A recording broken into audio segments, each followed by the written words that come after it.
All right, so we are looking at IXL J3 solving one-step linear equations. Okay, so this is 3b equals 3. So 3 times something equals 3. Deductive reasoning, we know that that is 1. If you do not know that, then we can take a look at this. This is multiplication. It's 3 times b. So to undo multiplication, we do division. So we divide by 3 on both sides. This will cancel because 3 divided by 3 is 1, and 3 divided by 3 is 1. If we put that into a calculator, you'll see that as well. So that's 1, and click submit. So now we're looking at the next problem that will probably come up on your IXL. Now, what you might want to do is complete this problem, complete problems like it, until you get to a problem like this, okay? Maybe pause here if you haven't gotten to a problem that looks like this yet. So 42 equals f plus 13. Just because it's a different letter doesn't mean there's any different process. So we have f plus 13. So something plus 13 equals 42. So what we want to do is we want to actually just subtract 13 from both sides. 42 minus 13.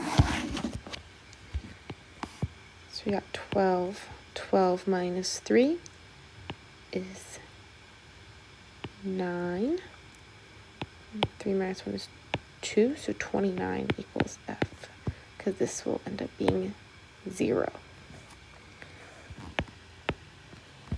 Okay? You can also just do that in your calculator as well. Now, it gets a little trickier. So we have a fraction. This is something that we learned in the notes.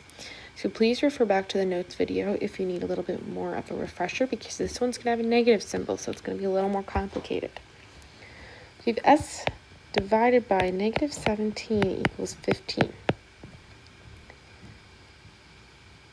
So what we want to do, since it's s divided by negative 17, we want to multiply both sides by negative 17. I'm going to put it over 1.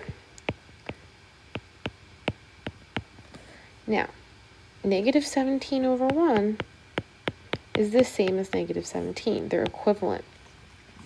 Okay? So we might as well say that this is 15 times negative 17. They're the same. Okay? So this will cancel, as we said in our notes, and s equals 15 times negative 17. Now, I don't know that off the top of my head. So 15 times 17 is 255. But we have this negative symbol. And negative times a positive is a negative. So negative 255.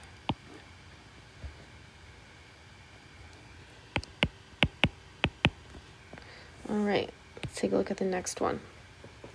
So now this is a very similar problem to what we did before, but we just got bigger numbers. So we have 844 equals h plus 395. Now what we can do here is minus 395 from both sides, because it's h plus 395, so we want to subtract 395. This side will cancel, because 395 minus 395 is going to give us 0. Same reason why 5 minus 5 gives us 0. Okay, so that will equal 0, so we're not even going to write anything there. So 844 minus 395, I'm going to put that into my calculator. I'm going to get 449. All right, now we're about to do the last one that I have here together. That should cover all of the problems that you potentially might come across, some little nuances in this IXL.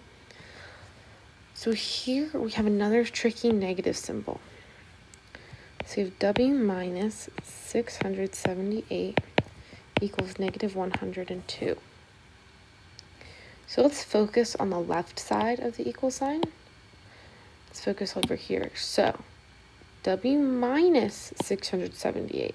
So what we do, just the same as we did before, is we're going to add 678 to both sides. Okay, so now we have a negative 102 plus 678.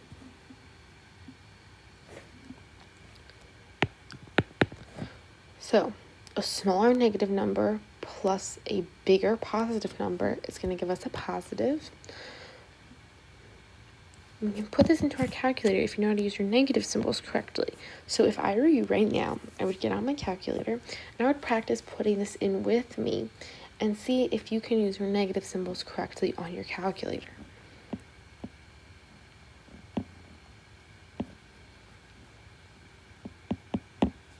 So I got 576 as a positive 576. All right. Now, be aware that if you didn't get your negative symbols correctly when you did negative 102 plus 678, it's equivalent to flip them and say 678 minus 102. Okay? These are equivalent expressions, which means they will give the same value. They will both equal 576. If this confuses you, then just ignore it, okay? But that should help you. All right? So if you have any questions, please let me know. And on this IXL, we were looking at a SMART score of 90. Good luck, and again, let me know if you have questions.